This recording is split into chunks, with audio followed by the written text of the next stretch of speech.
Picking up. It is important when picking the teams to find equilibrium between players with skill, fighting ability, and players who will do as they're told. The benefit of having a player with skill is obvious.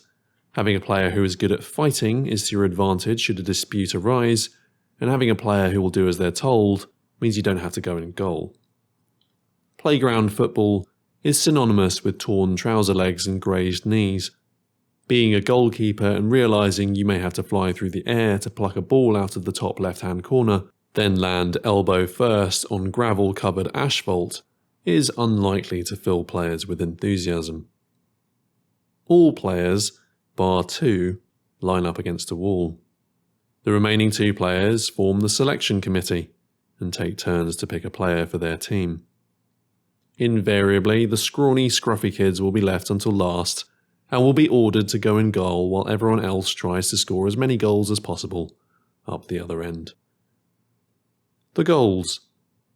Both teams are focused on kicking a ball through a wooden or metal frame. Both teams are also engaged in stopping the other team from doing so themselves. Some playgrounds are equipped with metal frame goalposts, usually found in leisure centres, for use on 5-a-side courts, and some have goalposts painted on the wall.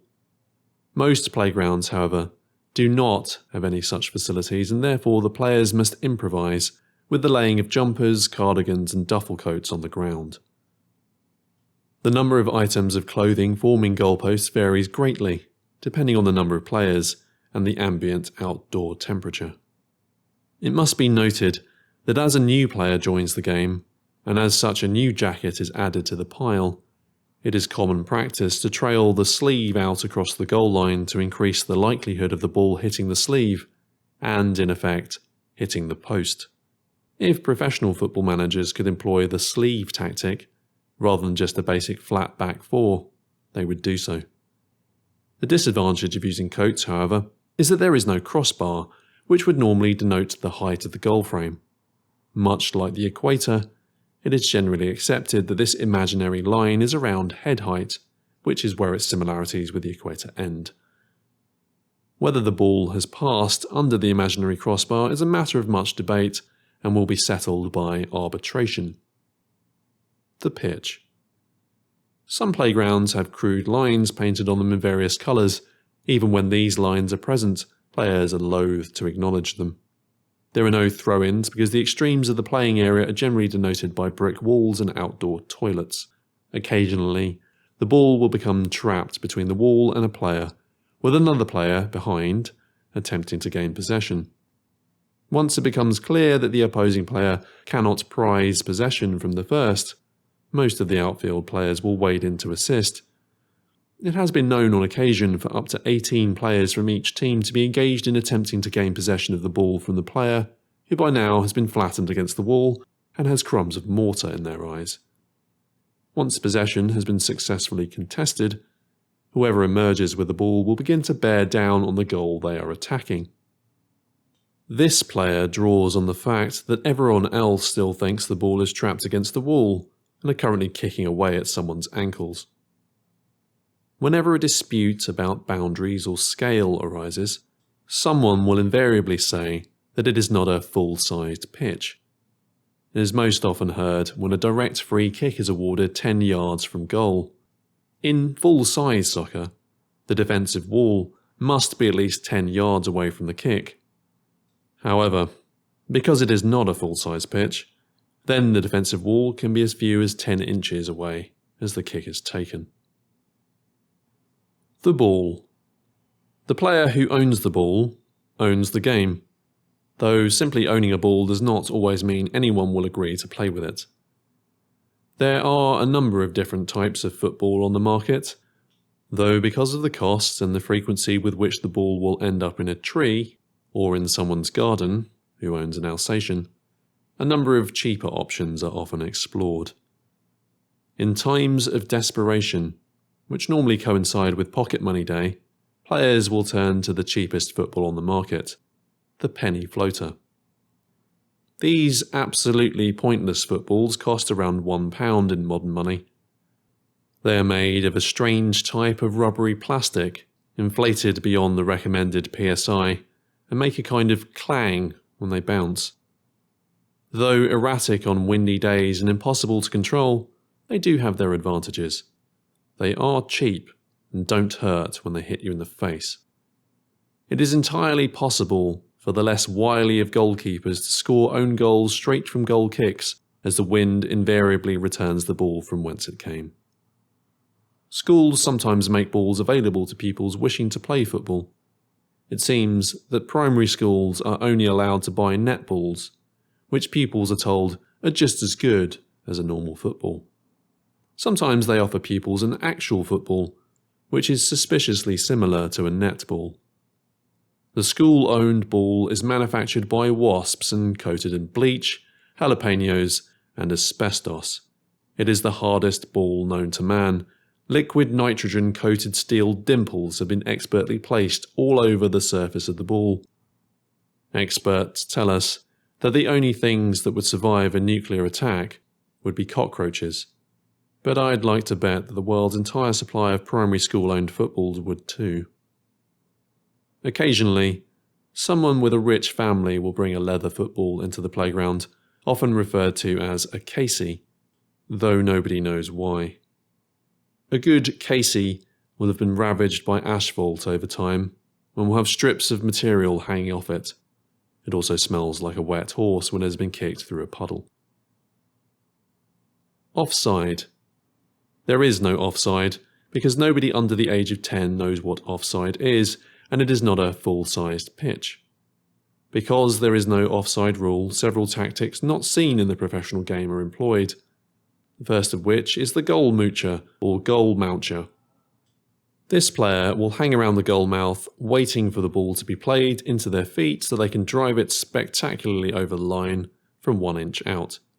This dazzling display of skill will always be met with an over-elaborate and wholly unjustified celebration, pulling the front of their t-shirt over their heads, making crowd noises with their mouths, lifting both arms in the air and waving to an imaginary adoring crowd while drinking in the atmosphere and adulation. Only the bravest will complete this celebration by sliding on their knees. Arbitration and Mediation. Playground football does not require referees or referees' assistants, nor does it have fourth officials to hold up the electronic numbers board to signify how many minutes are left until fourth lesson. There are methods, however, of deciding the outcome of any dispute which should arise. Compromise is one powerful tool used to ensure the game does not turn into a free-form wrestling match. For example, if the ball trundles over the sleeve of a cardigan being used as a goalpost, a dispute is avoided by someone yelling, "Penalty or goal?" As the opposing team would never choose goal as an option, the attacking team are awarded a penalty, which is taken from 5 yards out because it is not a full-size pitch, and almost inevitably converted. Should compromise not be an option, then the best fighter is appointed as Chief Justice, and what they say goes. Tactics. Professional soccer coaches will coach their teams to adhere to strict tactical formations, such as 4-4-2 or 5-3-2. Playground teams always adopt the same tactic, namely 0-0-14. What tends to happen is that 13 attackers will follow the ball wherever it goes en masse, leaving one goal mouncher standing in the opposing penalty area. It is important that every player bar the goal mouncher and the goalkeeper stay within 10 yards of the ball at all times. Stoppages. There are very few free kicks in playground football, as play generally continues around and sometimes upon a player who has fallen over. Should the ball be kicked over the playground wall, it is the responsibility of the person accountable to retrieve it. If the best fighter has kicked the ball over the wall, it is their right to nominate another player to retrieve the ball. Should the ball land in the garden of an elderly person who owns a cat, then it is inevitable that the cat owner will transfer the anger they've bottled up throughout their lives to the unfortunate player who has been nominated to salvage the lost ball. This reconnaissance mission is often delayed until the players have learned not to crush my flowers. Congratulations. In professional football, teammates will jump on the player who has scored to congratulate them.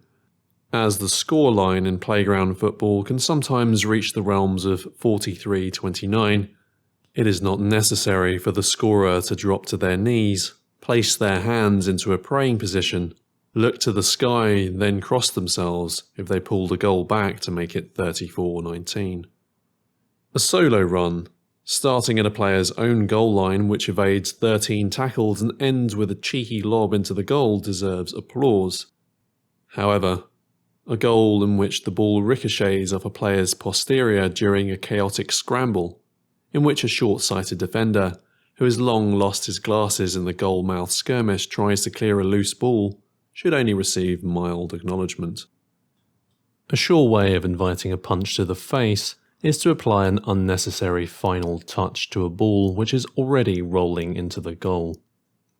A similar response meets players who find themselves clean through, with an open goal and then kneel down to head the ball the final few inches into the goal. Any goal scored by the best fighter, or the owner of the ball, will be met with wild enthusiasm. Rush and scramble. Should there be too few players to form two teams, the rush and scramble rule may be invoked. Rush refers to the license given to the goalkeeper to rush out of their goal as far as they want. They can theoretically take the ball from their own goal line and dribble it upfield and have a shot.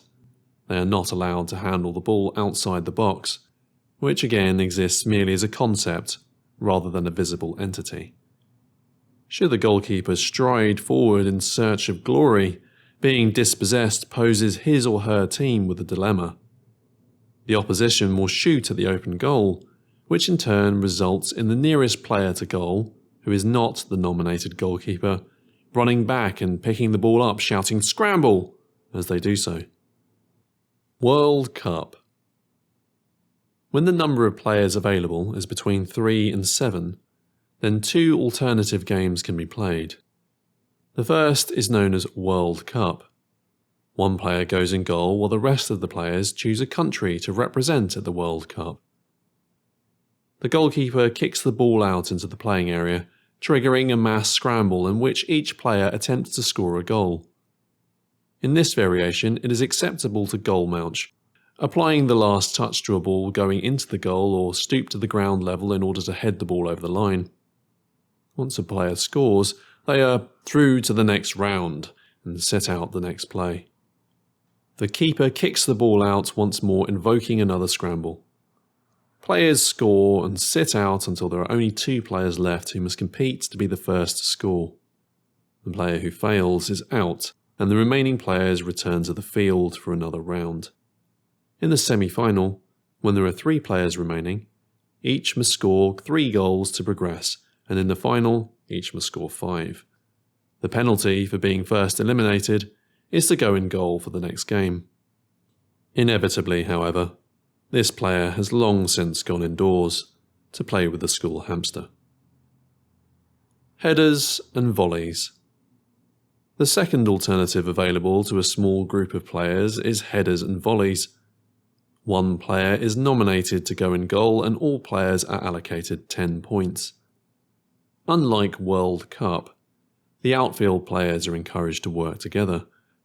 A goal can only be scored with a header, by striking the ball with one's head, or with a volley, where the ball is struck by one player and then by another before the ball touches the ground.